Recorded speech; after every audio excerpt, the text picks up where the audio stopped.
Good morning, Pete.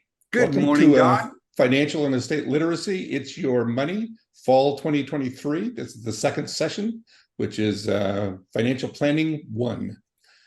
How are you this morning? I'm doing well, thanks. Would you like to go to show the website? Yes, please. Okay, let me do that for you. We're Financial and Estate Literacy. We're a not-for-profit. We have some rules, and the rules are no for-profit businesses can be a presenter or a sponsor. We are trying to create a safe environment to learn about money. It's one of the most difficult things for people to learn about, and it's highly emotional. If you click on It's Your Money and then click on workshops, and we are in week 2, Financial Planning 1. Last week, I was going to say, and just as a note, because we had a question of whether these are recorded, there's the recording of last week's session, incidentally. So it's already up and present. Yes. And so this is Financial Planning 1. And so there's the workbooks that we had talked about in the first session on financial planning, estate planning, charitable giving. And here are the articles. What we're going to be talking about today, and we're going to introduce Marty in just a second. This is one of the things that most brokers do not get into, and that is understanding you and what your needs are as far as money is concerned. And these articles are related to that. We invite you to review them, and they're there for you. So one of the things that we always talk about is the Ask First form. So let's introduce Marty, our guest speaker today. Wait, before you do that, let's do something first. Okay. I'm going to stop sharing that. And I'm going to bring this guy back up, and I'm going to go over here, and I'm going to go to here. And so let me share this. So I'm going to switch us to this one for just a moment, because Pete was mentioning something a moment ago that I wanted to touch on. The workbooks that he was talking about, I did a workbook a while back that goes along with the class. And as you can see, the information is here that Pete was just pointing to. This is the easy way to get there. The new thing that we've added is I have written a couple, just leave me in a dark room and I'll do something. Books in terms of estate planning, charitable giving, and financial planning. The financial planning one is more of a glossary of here's what terms are as opposed to how to physically do a financial plan. But a lot of the good, I think there's some interesting information. It's all in that same section as we just showed you. In terms of the schedule of where we are, we did last week. This week we're doing Financial Planning 1. And I just want to note one thing. Then we'll do medical care, investment. And the week of the 19th, we will not be here. We'll be gone. And then on the 26th and the 2nd, we will then finish that off. So I just wanted to make sure that I touched on that one before we got out of that area. So now, Marty, come on Marty down. McNamara. And I'm going to go away and answer questions when they come up. Hello, Marty. Good morning. Good morning. Thanks for having me. So yeah, well, thank you for being here. Marty, by the way, is we'll introduce him in a second, but he doesn't get paid for this, for doing this, and he also doesn't get any of your contact information. So if you want to do business or have a question to Marty, you need to take the initiative and contact him. And the way we do that is introduce all of our speakers by using the Ask First form. So the Ask First form was designed to give you a minimum introduction to if you're going to talk to someone about your money. Most individuals will talk to somebody about their money if they are nice.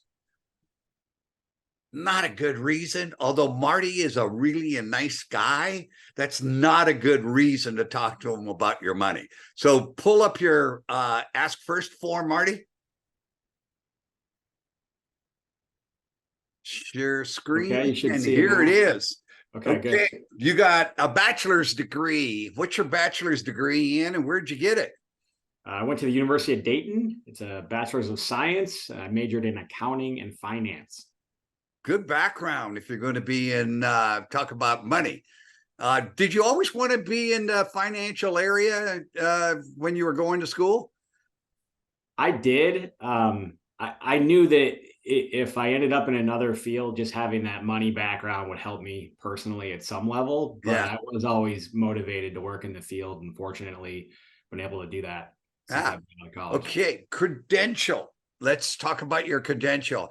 CPA, certified public accountant, and you're our first PFS. What is that? Yeah, the PFS stands for Personal Financial Specialist. It's available to CPAs. Only? It's only, yeah, only CPAs can become a personal financial specialist. CPAs can work in a variety of fields, and it's intended to further narrow down what that CPA is doing and give us additional resources and education as it pertains to personal finances. Is PFS just something that you ask for and they give it to you, or what do you have to do to earn it? Yeah, there's different ways you can earn it. One of them is to pass an exam and do continuing education in that space. Another way to do it is actually to have your CFP, which is the next designation on the list there, Certified Financial Planner. Okay. The reason why you got to be careful on designations, first of all, you always should ask, what did you have to do to earn this? Most people are familiar with becoming a CPA, but they're not familiar with PFS or some of the 100+ designations in the financial services industry. And people seem to trust people with a designation behind their name, but many of them are just bought and don't have very much meaning. So be careful. PFS, CFP, absolutely recognized designation, credentials, relevant licenses. Your license as a CPA. Do you practice as a CPA, or do you practice as a financial advisor? Yeah, so we do not prepare tax returns. That was a service I have experience early in my career offering, but that's not something my firm does. I do maintain the license as a CPA and the continuing education credits that they're mandated as doing that. Okay. And Series 65 is not really a license. It's more of a registration. Explain what that means. The Series 65 legally allows me to provide investment advice to clients. And FINRA is a database where they can look you up either by your license number or by your name. Is that correct? Yeah, there's a variety of ways to look me up, but that's one of them. You can go through FINRA. Yes. Yeah. Hopefully you're not in the post office next to Bernie. Let's scroll down a little.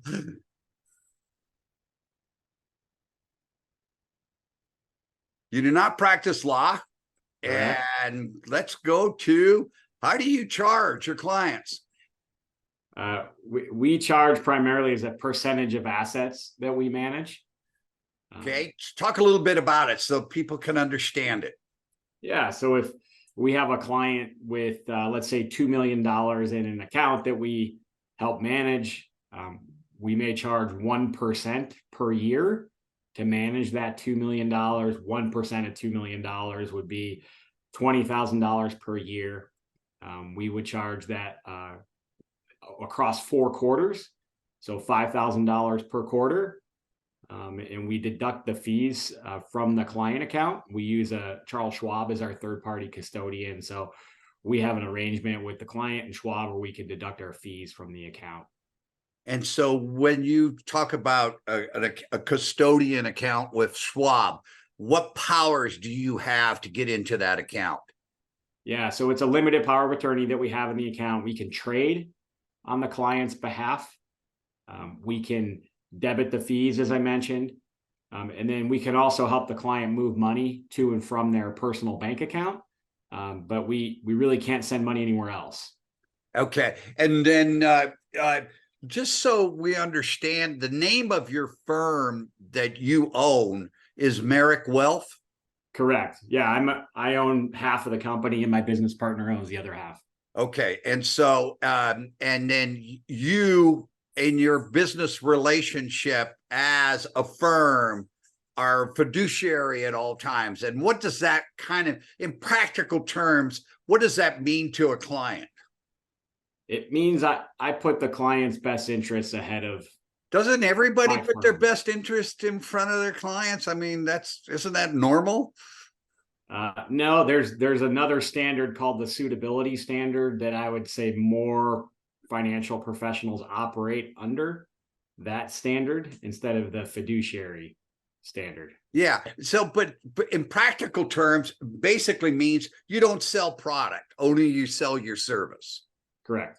Yeah. So you don't sell insurance, you don't sell mutual funds, stocks, bonds, gold, etc. Correct. And the only person that you receive money from is the client. Correct. And that's the next, that you don't take money from anywhere else. So the only obligation you have is to your client. Correct. And approximately how many clients do you have and how much do you have under management? My firm is about 80 client families that we work with. So I'm the lead advisor on just under 40 of those. And we manage about $140 million in assets under management. Okay. And how long did it take you to complete the ask first form? Well, about 2 minutes. with no technology issues, about 2 minutes. Yeah. Yeah. When was there anything offensive about this form? Nothing at all. No. Please, these are the basics that you need to understand before you hire an individual to talk about your money. By the way, this is not all the information about Marty. Marty is married. You have a couple of kids, and he is absolutely a nice guy. So let's get into the presentation. Okay. So here's more about me. I won't go through all this. Some of what Pete touched on is here, but this is kind of a little background about myself, professionally and personally, for those of you that are interested. So I did note that we've got not one, but 2 financial planning sessions. So I think that speaks to the importance of the topic. And I'm happy to be here today to talk about the first part of financial planning. But 90% of individuals who are with brokers don't go through financial planning 1 because nobody wants to talk about some of these things. They just want to talk about investments, so that's why this session, I think, is absolutely so important. Yeah. And I think hopefully a takeaway would be that the financial planning process is very holistic in nature. It's not about selling one investment product or one insurance product. Which sometimes can happen, right? It's very holistic. And then once we understand a client's situation, their goals, their objectives, then we can start to recommend some of those other investments and insurance as needed. But you have to understand the big picture first. Yeah, it's kind of like a medical doctor saying, hey, you got a cough, and immediately he gives you a product to say, okay, take this, without checking your blood pressure, without taking your, without examining you. Yeah. And, and you need to do that before you give the drug. It's the same thing here. You got to establish a little bit of a relationship. When somebody hires you, do you have a limit to the number of times people see you? No, we don't have a limit. We meet very frequently with new clients. There tends to be a lot of work to do in the early going. And so in the first 3 to 6 months, there's a lot of correspondence, meetings. At some point we typically fall into a quarterly cadence. So 4 times a year would be the cadence we may get to by the 2nd or 3rd year of a client relationship. But in the early going, it's more frequent. If any of the attendees or anybody watching this want to give you a call or email you with a question, would you charge them for that? No. Okay. So you could be a resource, whether they use you or not as an advisor. Correct. Yeah, I'd be Okay. happy to help. Yeah. Well, thank you, Marty. I appreciate that. Let's get going. I won't interrupt you anymore, at least not for another 2 minutes. So step one, financial planning, and we've already kind of done some of this with the Ask First form and the introduction from Peter. But I think that Ask First form is a great way to understand what conflicts of interest an advisor might have and how they're compensated. And I think that's kind of important anytime you hire anybody, but especially when it comes to money, in understanding who you want to work with. Conflicts of interest are always a part of that, but try to understand what those could be. You'll want to ask what agreement, service agreement or paperwork would you be expected to sign as a new client? That should lay out fees for you to understand how much you would be paying. And also disclosures will typically accompany that. So as financial professionals, we're required to provide disclosures to prospective clients that will talk about our business practices, how we charge for those, and what other conflicts we may have. I was met with a stifle broker, and I said I wanted a fee-only fiduciary relationship. I got 50 pages of disclosure on how they charge. 50 pages. How long is your disclosure form? I think ours is around 50. It's a compliance document that's. No, I mean, your ADV form is 50 pages on just fees? No, on fees? No, just on fees. Just the whole document's about 50. No, just. But the fee section is, it's probably a page of it. Yeah. This was 50 pages on fees. On fees, wow. Yeah. So just to give you a contrast. Yeah. Yeah, well, they're paid a lot of different ways and by third parties frequently. So it's ours is more transparent, I think, in that respect, the way we fee clients. So expectations of both parties. I think it's always important to understand what does the advisor expect from you to help you. We can't do things alone. We can't understand all of your assets, all of your liabilities, your income, your expenses without your help and you providing information to us. So we need to have an open flow of communication there in order to help and provide the best advice to clients. And then I think at the end of the day, the question that we always ask is this going to be mutually beneficial? In other words, is it going to be good for you as a client? Are you going to be better off paying our fees? And vice versa. Is it going to be a situation where it's a good client for us to work with? Well, if we want to fire you, Marty, after 6 months saying it's not mutual beneficial, what would happen? You just email us and let us know, and we would just charge you fees up until the, day before. And then, you can, if you have your accounts at Schwab, as an example, you would just keep your accounts at Schwab and we would just no longer have access to those accounts. So we would remove those from our. It's actually very easy to fire Marty. So, and that's, it has to be continually mutually beneficial. That's, you have to have a dialogue. You have to trust. And you have to be open about your money. Do you ever feel like a marriage counselor? Sometimes. I'm not very good at that part of it. because it's usually a married couple that you're helping.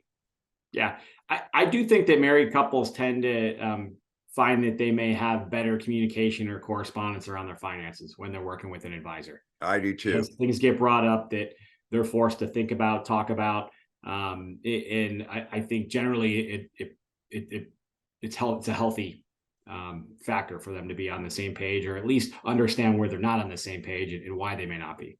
I've even recommended that with families who have children who are having trouble, or the children are having trouble with money, is that parents usually can't give their children, young adult children, advice.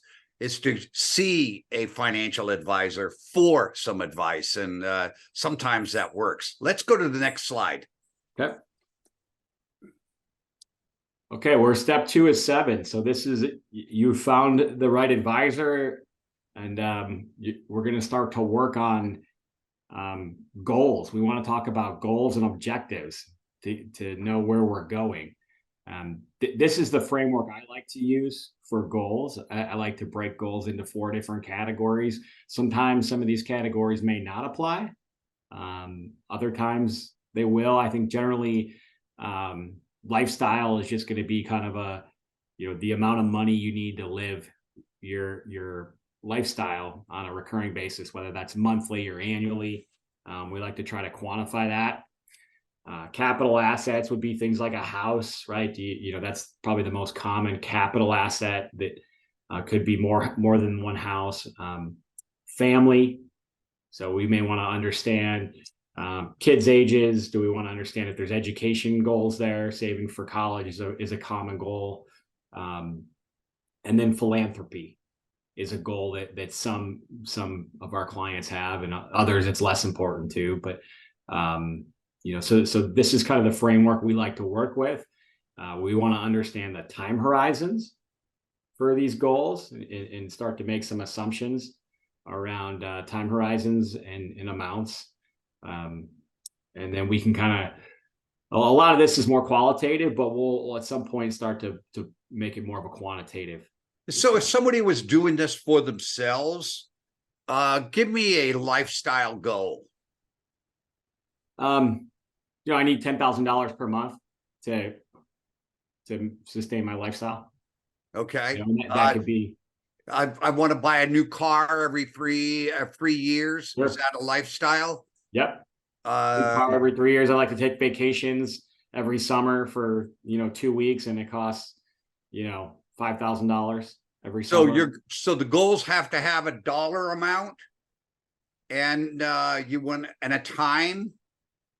Yes. Well, so we'll get into that, and the reason. Okay. Yeah. So we like to start with a qualitative. Okay. Here and really understand. Okay, these are what you like to do, but frequently we want to then come back side of it and as well. okay, Dollar amount and time fill in horizon. the numbers. Yep. Yeah. And I think we'll get to that. Let's see. Let's jump ahead here. Yeah. Well, no, I didn't mean to get you to jump ahead. So step 3, we'll kind of dive into that a little bit more. Okay. Gather data. Yeah, this is the sort of just examples of information that we're going to ask for, right? And so someone that's just trying to sell a product probably isn't going to be asking for a lot of this information. Yeah. Right? They may need a copy of your driver's license and have you fill out a form, but we're going to be looking at a lot of other information to understand your situation. We want to understand your income tax situation. Huge. Your tax returns. Just your fees just on taxes alone should provide the value. Yeah, depending on the client scenario, we've had many new clients come in, and we've more than offset, the first several years of fees just by a couple meetings and uncovering tax savings opportunities. Yeah. Social Security statements, right? We want to understand what Social Security benefits are going to be, or what you're currently receiving there. Account statements. So think about retirement accounts and the investment or brokerage accounts you may have. Beneficiary designations, that ties in with the estate planning documents, but we want to understand how those are currently set up. We'll look at insurance policies, and that's all types of insurance. Really, we want to understand what coverages you have in place: home, auto, umbrella, which is also called personal liability insurance. We'll want to look at life insurance, disability insurance, long-term care insurance. So some of those you might have, some of them you might not have, but it's important for us to know what coverages are in place, and then we can start the conversation around what gaps, if any, might exist. Loan documents, anything on liabilities, right? We want to understand what those are. And then that number we touched, or that goal we touched on earlier, which is the annual lifestyle spending. So I tend to think about that more as a annual or a monthly amount. I don't get too far in the details on budget. How much money did you spend on your dry cleaning last month versus this month? I don't care so much about that. I like to know more holistically. What's kind of a burn rate? How much money are you needing to sustain your lifestyle? And then what's your cash flow like? Yep, exactly. You have sufficient cash flow to meet your lifestyle needs. Yep. Which brings us to step 3, right? We want to look at net worth. So we're going to build out a net worth statement. If you don't already have one, we're going to list out all your assets and liabilities on one page. Okay. We have an example here that we'll look at. And then cash flow, what's your income and what are your expenses? By the way, when I was at Long Beach State University, I would be speaking to professors. Many of them could not figure out how to do a net worth statement. So these are very smart, highly intelligent individuals, and they had no clue as to their own net worth. And I'm getting to think that this is quite common. Is that what you're finding, Marty? Yeah, I found that people that hire me are generally pretty smart. They done well in their field, right, and made money. But when you're accumulating wealth, it's kind of a whole different field. There's so many nuances, and there's so much information that is impossible to know. Even I've been in the industry for over 20 years. I don't know it all, right? I have to go research things. So somebody that hasn't been doing this full time for 20 years or even 40 years, they're not going to know what to do necessarily, and what decisions they need to be thinking about making today that can put them in a better spot tomorrow. Yeah. And you can't put a financial plan together unless you know your net worth and your cash flow. Yeah. You got to include age in there as well. Every business does this, but personally, few of us take the effort and the time to sit down and do this. Here's an example of a net worth statement. So we list assets, and we generally will start with the most liquid assets first. So liquid is, you can spend it right now. If you have cash in your bank account, you can take a debit card, right? Or you can cut a check to someone and that can get spent immediately. That's going to be at the top of the asset list. And then we're going to work our way down towards more illiquid assets that take longer to sell and convert to cash, which could be something like real estate. In the middle between real estate and cash, you may see retirement accounts, right? We can still access money in retirement accounts, but may have some more hurdles to get through, and more tax implications than just cash in your bank account. And then we'll list liabilities. The most common liabilities we see are like a mortgage tied to a residence, but could be credit cards, auto loans, personal loans on there. Family loans. Yep. Yeah. So if you're going to make investment decisions, you got to figure out what your taxable investments are, because those are going to be probably handled a little bit different than the retirement assets, I'm assuming. Yes. And again, maybe a little different than the Roth. Exactly. So if you don't know, and liquidity, I'm assuming you want to know that first before you make any kind of investments. Yeah, understanding liquidity is really important. And that's this pie chart you see here, where we like to look and categorize the assets a client has to understand somebody could be worth $1 billion, but if it's all illiquid, they can't really access that money, right? And so we want to understand, what do you have access to today? What monies do you need going forward? And that helps inform us around the time horizon for some of the money that you have. And with time horizon, we can get to an investment strategy. Because if I need money tomorrow, my investment strategy may be a lot different than if I need it 20 years from now. Yeah. Yeah. And Marty, just so that Yes, we're Tom. clear, while their net worth is 3,094,000, you would basically, under the Schwab account of 1,000,007, that's where your fee would be based, because that's what's under management.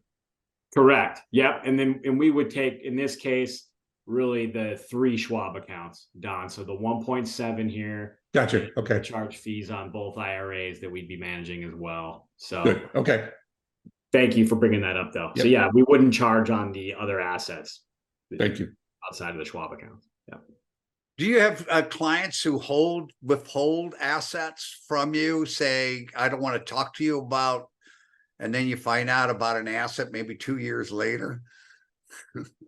It happens sometimes. Yeah. I think clients on the front end, if they're uncomfortable with sharing all their assets, they'll figure out that I'm not a good fit pretty early on. Because I'll look at a tax return and see they got a 1099 from somewhere and go, hey, where's this account? What's it doing? And if they didn't want to tell me about it, then it's really hard for people to trust other people with their money. It's, we trust a doctor with our body, but trusting, it's hard to trust even other family members. We just had a death in our family, and you could see amongst the children, 70-year-old adult children, the distrust. Yeah. It's not very many people trust others with their money. But you need a net worth statement. You can't do without it. Please make one for yourself. If you don't know how to make one for yourself, hire a bookkeeper or a CPA to help you. There's nothing wrong with not knowing. You just got to ask for advice or hire somebody to do it. And it's not that expensive to get somebody to help you. Or look in the workbook, because it has it there also. Workbook is there as well. But you need one. Okay, I'm going to move cash on. Flow. Yeah. This is cash flow, okay? So the net worth back here, this is the snapshot, right? The balance sheet, one point in time, what assets minus liabilities. The cash flow now is a projection. We're now looking at moving forward. What do we anticipate moving forward? And so you're going to see on this particular report, we'll start with balances at the beginning of the year. So total portfolio balances at the beginning of a year.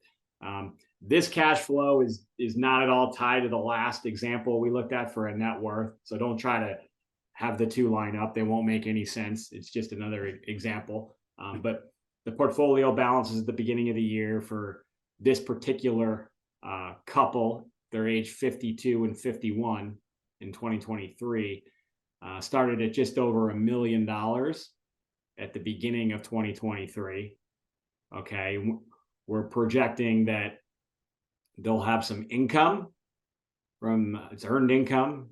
So $350,000 of earned income, 300 from Frank and 50,000 from Joanna. And then we show their outflows. Their outflows are that first one is the lifestyle expense, right? We're projecting they'll spend $140,000 per year. They've got liabilities, so you can think of that as a mortgage payment. You can see that mortgage is projected to be the same amount for the next 5 years, right? I'm still in the 2023 column, but we're going to do this for 5 years at a time. And then education expenses, and then there's some withdrawals actually from 529 plans to help cover those expenses, insurance premiums, income taxes, and then some plan savings. So in this case, we're projecting a cash outflow, right? Because they Their inflows were $350,000. Their outflows amounted to $370,249. So they had more money going out than coming in. But we did project some growth on their portfolio. And what did you project, and why did you use that percentage? I don't have that amount here on this example, Pete. It's probably some mid to high single digit percentage of return, 5 to 8% return, depending on the investment mix. Clients' assets. And do you use inflation as a factor in this? Yes, we do. And you'll see that on the living expense row. If you right here under cash outflows, the living expenses are creeping up with inflation. So the idea is that it costs a little bit more every year because of inflation to live the same lifestyle you lived in the prior year. And that's why that number grows. Something like a mortgage, which is the row below, we've assumed that that's a fixed rate mortgage, and that monthly payment won't change. And then when you present this to a client and they see a net cash deficit, what conversation do you have? Yeah. So let me see if we have that one here. Okay. So I'm going to skip ahead because this chart on the right, the portfolio assets chart, shows us when we project they'll run out of assets. In this case, the client's saving, and so you see growth, but we still see them spend all their money by the year, looks like 2058, when those blue bars go away, those navy blue bars go away. And so we're gonna show the client that we're gonna say, look, if this trend keeps happening, we're projecting you to run out of assets in this year. You hope you die in 2058. Yeah, and so how old are you then? And some people say, yeah, okay, I'm okay with that. And then, but we want to talk about alternatives and options, right? If you don't like the picture, if we don't like the trends that we're showing the client, what are the different alternatives that we can consider, right? We can look to spend less. We can look to make more money. So one of the things that you really need also is this: how long do you expect to live? Oh yeah. Yeah, nobody knows that one, right? That's a variable we kind of do. None of us are going to be living 100 to 120. That's a good point. So there is a number there. What number do you use for your clients, or do you normally? Yeah, we always like their input on that. Do you have them live till 100? Yeah, 95, 100. Yeah. Yeah. Because you're not going to be spending to 85, right? But yeah, at 100, you're probably not going on too many cruises, but your medical expenses may be a little higher, right? So and that's kind of the conversation that you have, I'm assuming. Yes, yeah. I think I view my role as really somebody that can help the client understand their options, right? And what road are they heading down right now, and do they like that path, or do they want to change it? Right. And sometimes we see this chart where the blue bars keep growing forever. And so we have to say, well, do you want to spend more money, or is they want to take it with them? Yes. Yeah. Yeah. I've had clients say, I don't care about my personal wealth. I just want to make my children as wealthy as possible. Yep. And then we've had other clients that said, I don't want to leave a penny to my children. I want to spend it all before I die. Yes. So everybody's unique and different. And, and that's why I think a fee-only advisor, you can't do this for 1,000 clients. Right. You got to limit your client base so you can help them. Yeah, exactly. Okay. Did you forward? Yes. Okay. Yeah. I jumped forward a little bit. Okay. To pull that picture that I thought might be helpful. So yeah, the cash flow example, this is a 5-year. That's about the most amount of years we like to squeeze onto a page, but we would generally have, 10 of these pages to cover 50 years, depending on the age of the client. We would just have more of these pages to look at. And then we like to put pictures to the numbers, right? Different people's brains work different ways. I always like to look at the picture and understand the trend, right? It's easy for me to get that out of one picture instead of looking at 10 different pages of numbers. Yeah. Well, one of the things that I think is so valuable about this is that you could do what ifs. Yes. What if I have a bad year in the investment? What does it look like? Or what if I had to support my daughter who just got divorced? Or, Yep. I mean, you can plug in different scenarios and to see what the outcome will be. Yeah. Yeah. And some of the common what ifs are around spending. What if we spend more? What if we spend less? And then retirement dates. What if I retire 3 years earlier? Things look pretty rosy right now. It looks like I could afford to retire earlier than I thought. What does that mean? Or do I need to work 3 years longer because maybe I don't want to cut my spending?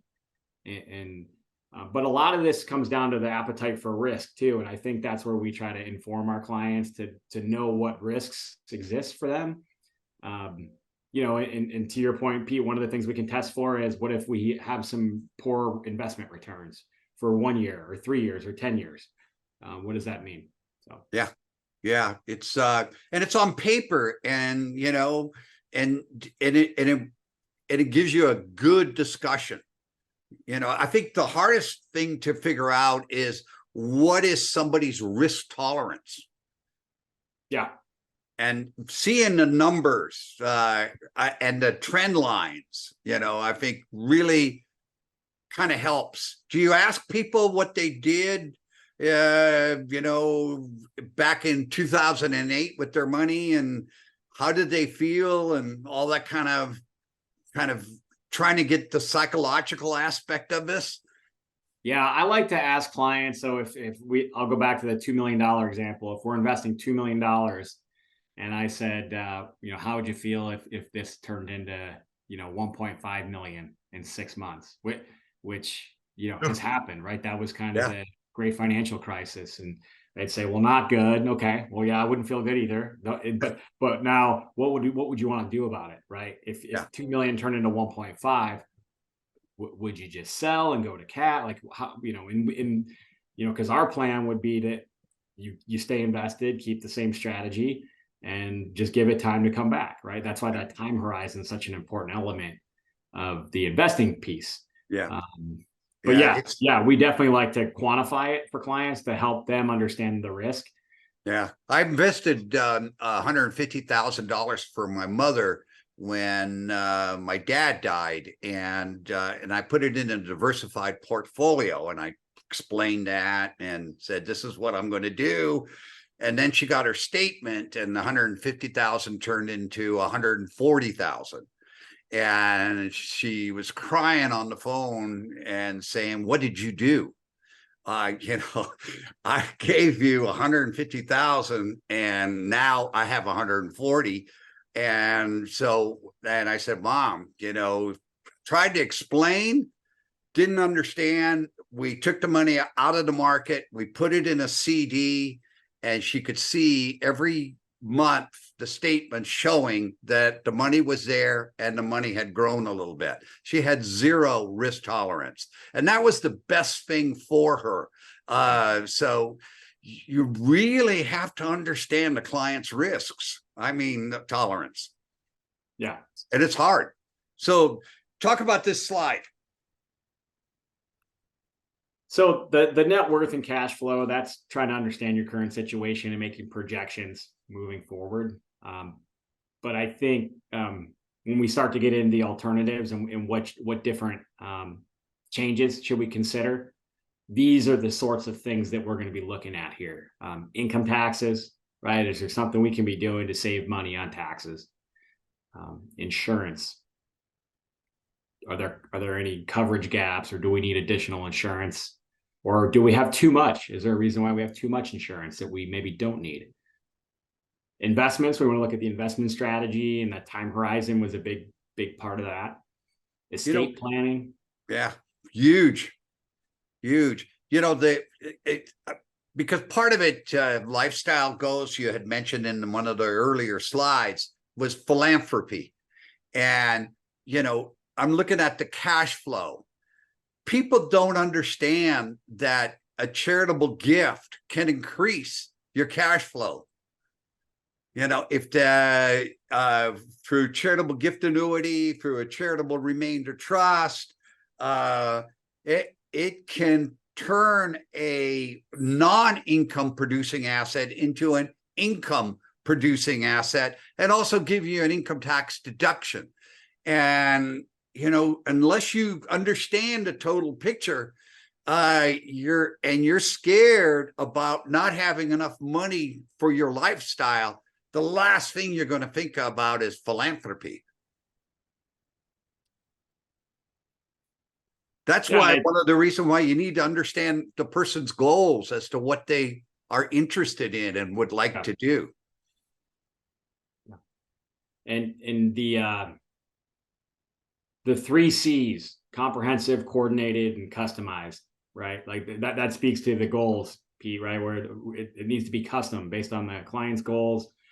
But I think this comprehensive approach and the fact that these different elements all need to be coordinated is important. And I think that gets lost if you're working with somebody that's not taking a holistic approach, a comprehensive approach. Yeah.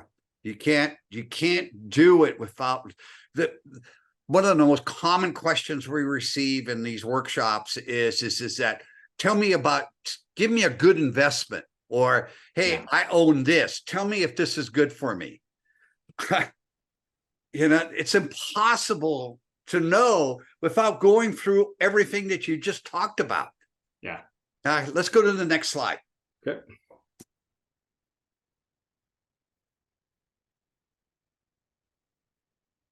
Okay, recommendations here. So, can you do this on your own? Do you have to call other advisors? Yep. Whoops. Let me go back there.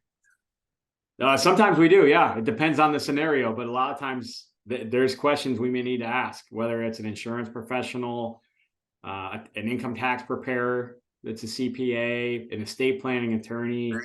Yeah. Right? We need to, at a minimum, email, sometimes pick up the phone or meet with them to, you know, talk more in depth about what changes might need to happen, or you know, what should we be thinking about before we actually take action. I mean, the last thing I want to do is create some sort of taxable event that I think would be treated one way, when a person that's going to do the tax return is going to actually treat it a different way on the tax return. So we want to make sure we're on the same page there, and there's no surprises. Yeah, you want to know the cost basis of all the assets. I've had individuals go to a quote unquote financial advisor and sold the entire portfolio as soon as they were in charge of handling the investments, because they had a particular platform that they used and incurred enormous taxes. Yep. It's it happens a lot. If you change investment advisors, they'll just wipe out the prior investment strategy to implement their own, and without any thought given to income taxes. Yeah, you have to coordinate with your other advisors. Do you have particular individuals, if people don't have a good CPA or a good insurance agent, do you make referrals, and do you get any kickbacks from those individuals? We do not receive kickbacks. We do make referrals. Okay. I think we do. I think we're pretty good at understanding what level they may need to. You know, sometimes folks just need a basic personal income tax return every year, and that may be a different level of CPA than somebody that's a business owner and has more complex needs that would require you know, more time and attention from another CPA. I'm hoping that the audience are starting to pick up that this is complex. This is not easy. And it takes a lot of work to figure out what the best strategy is. Do you want to talk about any particular issue that you have on the slide that maybe needs some explanation?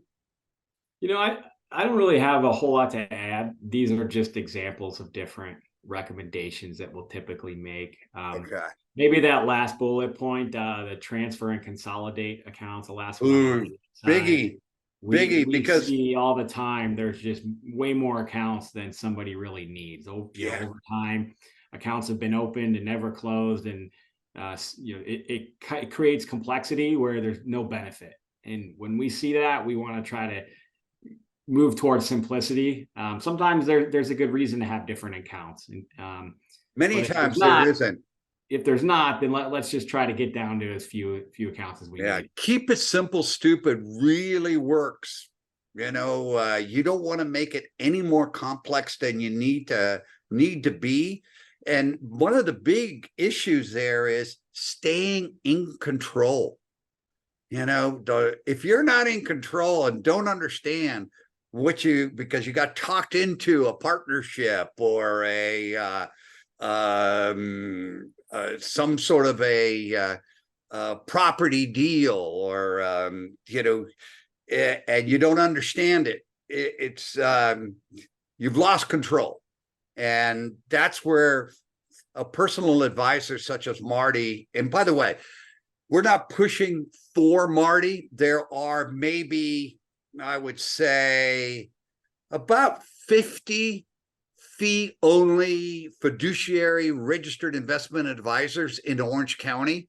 What would you guess, Marty?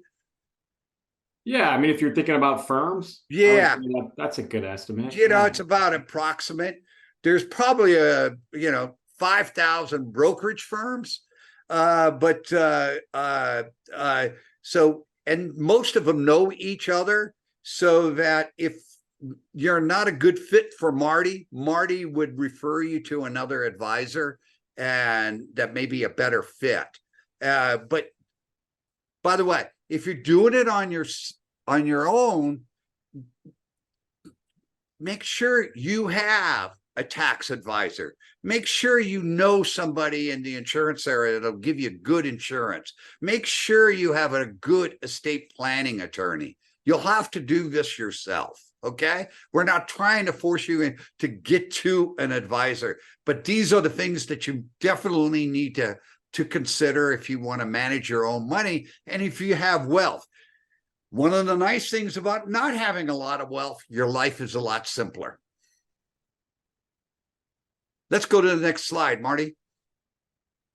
Okay. We talked about this one, inflows and outflows. I don't really understand that one.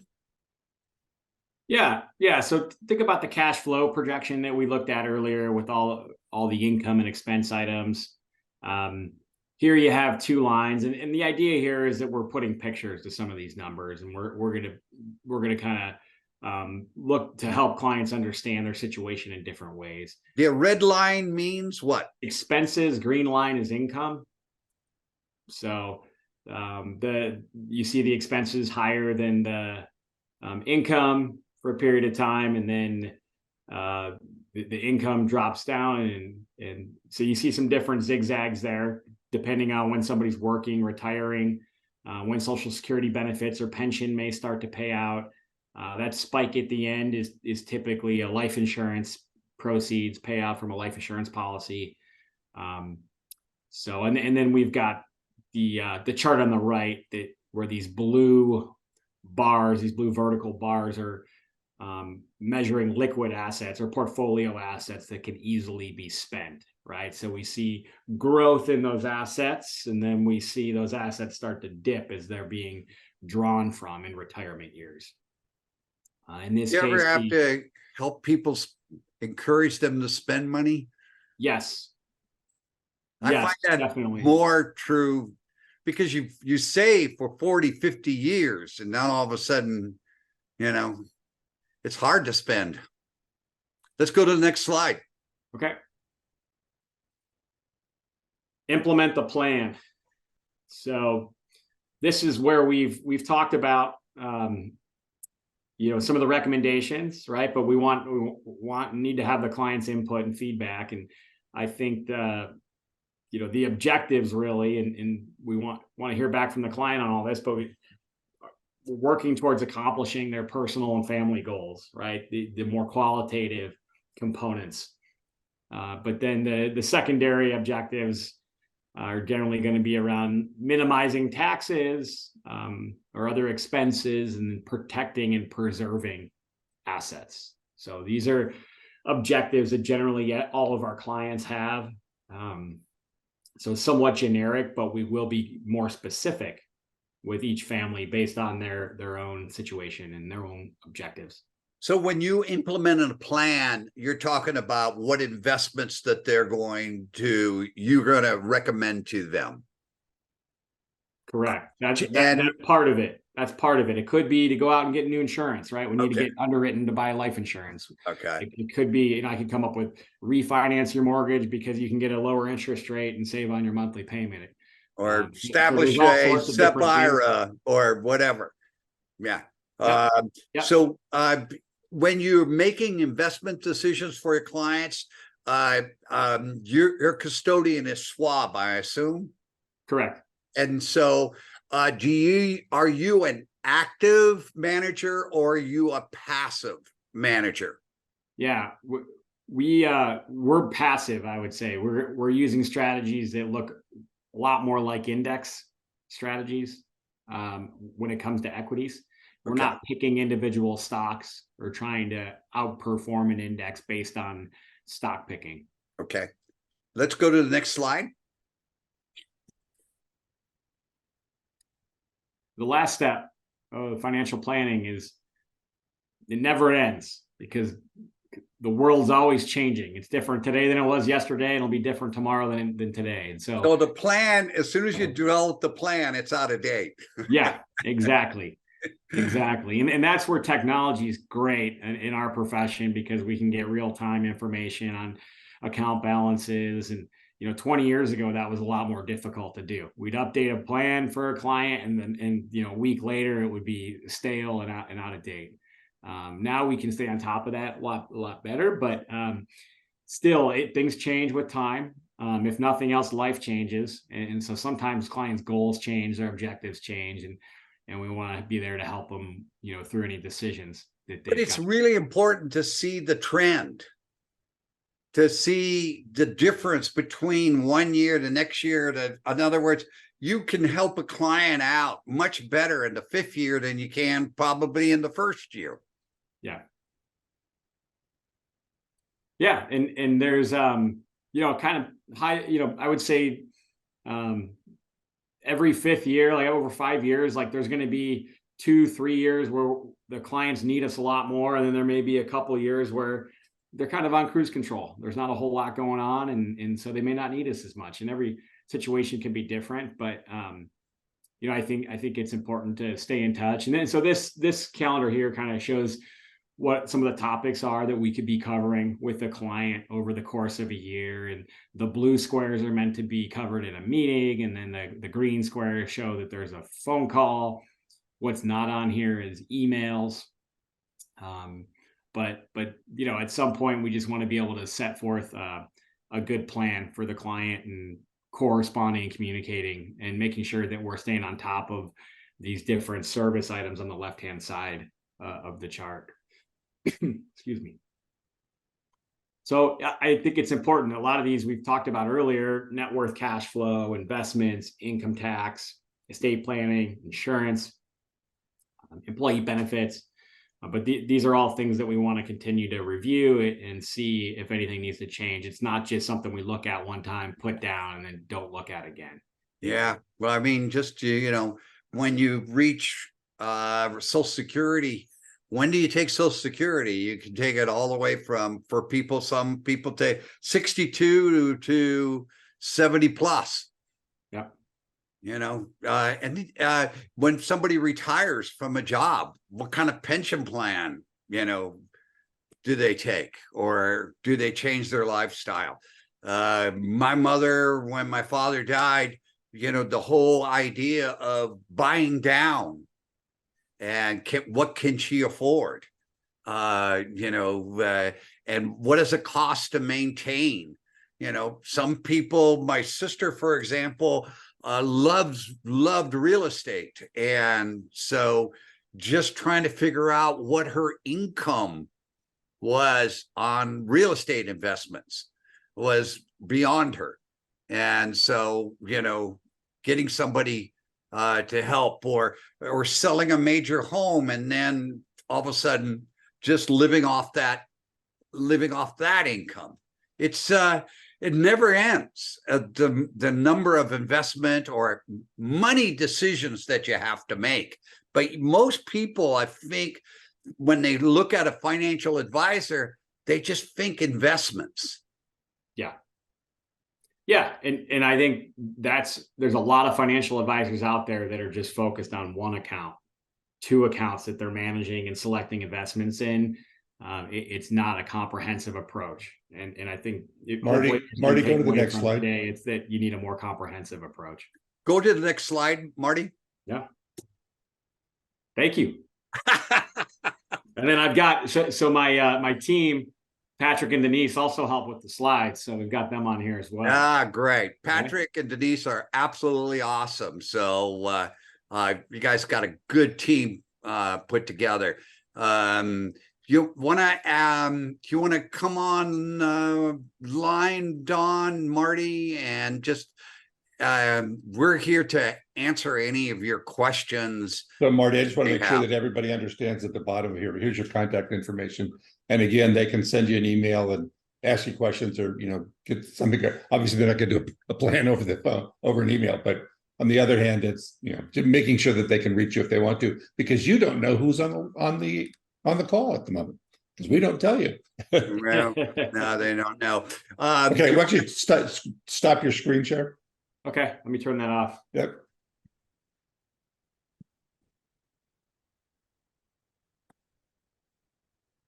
Okay, There we go. Thank you. There we go. So if we have one question, and it's very specific, so I'm going to guess I know what your answer is. This is sort of like asking an attorney, you know, what's the situation? It depends. Yes. So I'm going to read the question to you. I have T and VZ in my IRA. Would like to sell I'd like to sell as losing a lot of money daily. Can't decide to sell. Quandary. Yeah. So it sounds like the person owns two stocks, Verizon and AT&T. They gave the ticker symbols for the individual stocks that they own. The stock market's been down more than up here the last week, and so they're losing money on these individual stocks, and they're asking whether they should sell or not. And going back to what Pete mentioned earlier, that people frequently ask this question, right? I own this investment, whatever it may be, individual stocks, or, you know, what should I do? I have no idea. I don't know what's going to happen with those stocks. Nobody knows what's going to happen with Verizon and AT&T. If they tell you they know, I would run away and not talk to them. Nobody knows. No one's crystal ball works. And so, you know, I think really we need to take a step back and start to understand more about the situation. And today we're not going to do that here on the call, but hopefully that's a good reminder for everybody that's really, we want to take a step back. What's that money going to be used for? What's the time horizon for it? Is it owned in a taxable account or not? Right? If you have to sell it and pay taxes, maybe you're willing to hold it, versus if you own it in an IRA and you can sell it and not pay taxes, maybe it's really easy to just move on into something more diversified. It's not tied to just two companies. So, you know, my brother-in-law owns Apple, and he purchased Apple, bought about $20,000 worth of Apple many years ago, and it's now worth over $1 million.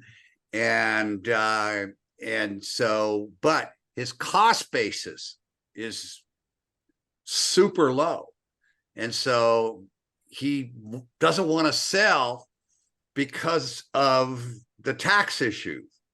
Yet at the same time, he would like to use some of his wealth to spend.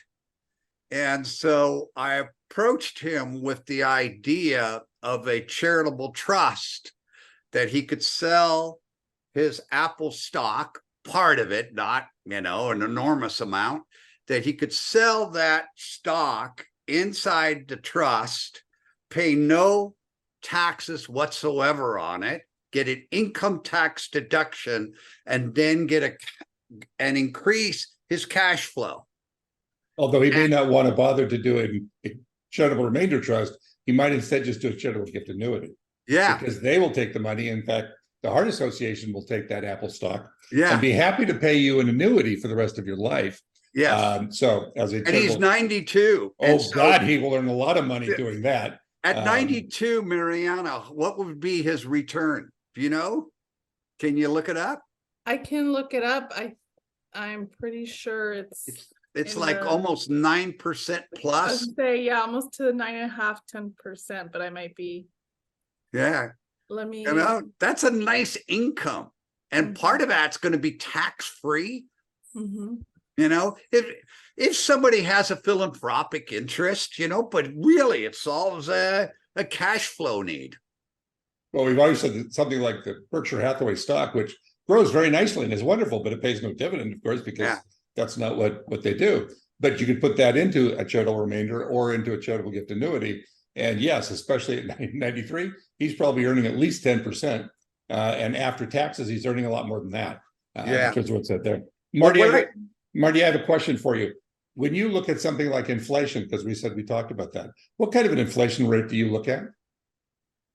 Yeah, we'll look at as much history as we can find, and it typically the best data is about 30 to 40 years old on inflation. Yeah, but last year was terrible. This year isn't very good. Yeah, or the Fed wouldn't be doing you try to get to some average or norm, right? Because we have these years like we've had recently where it's high single digits or low double digits, right? In the 70s, we saw that, right? And, you know, the really high inflationary environment. But then we think back 5 to 10 years ago, it was close to zero, right? It was some really low number. So, but yeah, I would say, you know, long run, it's right around 3%. Right. Historically, it was but wouldn't it be different for different clients depending on their age and whether or not they have kids going to college or inflation kind of medical insurance that they have? Pete, it sounds like you're talking about where are they spending their money. Right. I was going to say, we're talking about inflation. Inflation pretty much is across the board. But I understand it affects you more and more. If you have a shorter time horizon, you don't care as much about inflation. If you're 40 planning for all these years, it's a really big deal to take it into account. And there are going to be years like last year. I mean, Pete, of course, given his age, loves having inflation high because he gets a cost of living allowance on his Social Security, which of course is all that he lives on. Well, I just heard the other day that the inflation number was like 3.7, which seems incredibly low to me because I feel like the inflation that number should be a much higher. And that gets me to a point where our own feelings about what we have really is a detriment to our own investment success. At least I find that true. In other words, my brother-in-law on Apple stock, he just loves Apple stock. He doesn't look at it as an investment any longer. He goes, hey, it's valued today at $1 million. It cost me 20,000. So what if it goes down? You stop looking at it. You don't look at it objectively. What is it going to do from here going forward? Yeah. And on that note, Pete, I think an often overlooked risk that people take, this is when they've got a lot of money in cash in a bank account. They go, I just don't want to lose money, but they're not considering inflation risk. Right. It's kind of a little bit different, but I think that's one of the most overlooked risks that people say is, I don't want to lose money. Well, you're losing money every year. You're losing. You just don't see it. Right. Yeah. It's not going down, but it buys a little bit less every year. If you just keep it in a bank account at a really low. Well, that's rate. The same thing as to by looking at it, buying a municipal bond that is a tax-free and versus a taxable bond. People don't run the numbers first to see how much do I get to keep? Yeah. Your after-tax return. A lot of partnerships are that way as well. They just don't realize that try to get a CPA to do a partnership return. Oh my God. There goes part of your cash flow. It's just, I think that's what makes money so interesting to work with. And you're probably much more objective. How do you manage your own money, Marty? Yeah, the investment strategies we use, like my whole firm, we invest the same way our clients do, really. I mean, it's, we believe in it. And so it's the same way that our clients' monies are invested. I would say the biggest difference you're going to see is that, I'm 43, so I'm going to have, a lot more money in equities than a client that's 73, right? Because I've got a longer time horizon. Don't pick on the 73-year-old. I'm 73 until the end of October. I'm not as old as Pete. Well, there. So I would imagine I have a higher percentage of my assets in equities than you do, Don. Maybe not, but maybe not. Yeah. That would be an assumption. You have the house in Montecito. I don't. Mariana, did you find the annuity rate? Yeah, 9.7.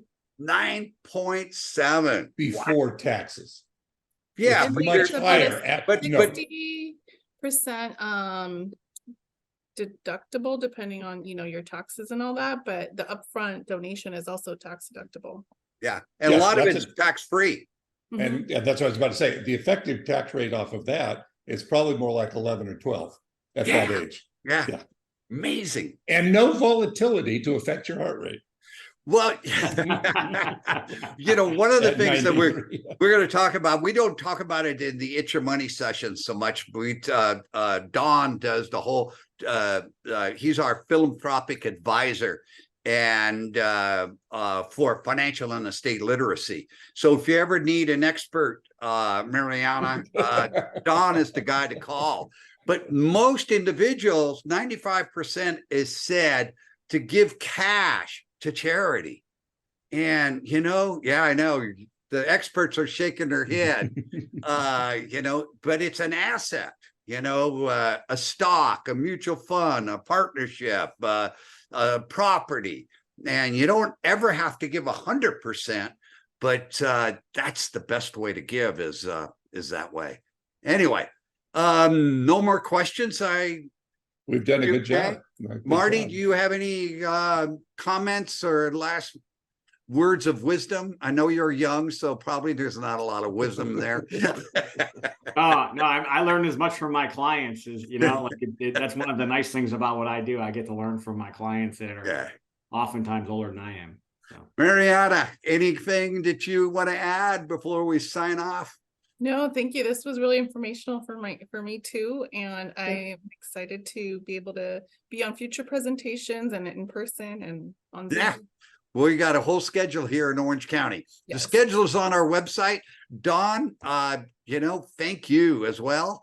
Okay. We have fun, Pete. We do a good job. Yes, we do. So this has been financial and estate literacy. This has been It's Your I always get this confused. It's Your Money, fall of 2023. Next week we get more into the investment side of the world. No, medical. I've done medical planning. Medical planning. Thank you. I just run them. I just show up and do them. Yeah. Medical planning, medical planning, by the way, critical in terms of your money, your cash flow. Yeah, it could be one of your biggest cash flow outputs. Yeah. Caregiving, medical expenses, board and cares, assisted living. So we'll talk about all those fun things, including dying, next week. I bet you can't wait. And incidentally, speaking of dying, Pete used to guarantee people that you wouldn't die during the sessions. I still do. You don't say it anymore. I think an attorney talked to you about your liability insurance. Anyway, so tomorrow on Friday, so Thursdays we do money. On Fridays we do it's your estate.